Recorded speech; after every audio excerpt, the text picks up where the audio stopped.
কিনা বলে?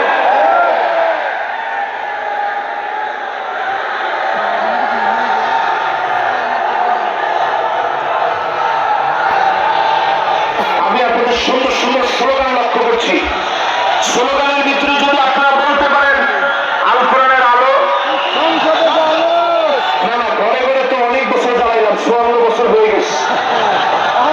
কোথায়?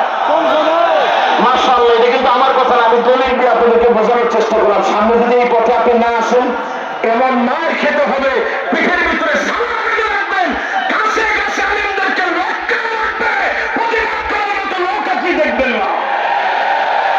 এজন্য পরিষ্কার আজকের মাহফিল থেকে বলেন আল কোরআনের আলো কোথায় জ্বালাবেন? দেখি একজনের স্লোগানটা জানতে সরল হবে।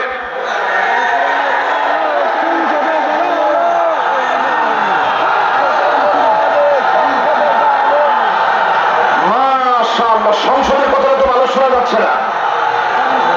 মাশাআল্লাহ, আল কোরআনের আলো, আল কোরআনের আলো,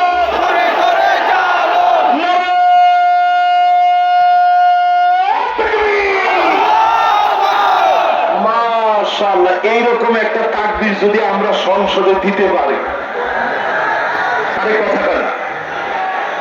আমরা ছিলাম ইয়ারমুকের যুদ্ধে মাত্র 36,000 মুসলমান, বিপরীতে তারা ছিল 4,40,000।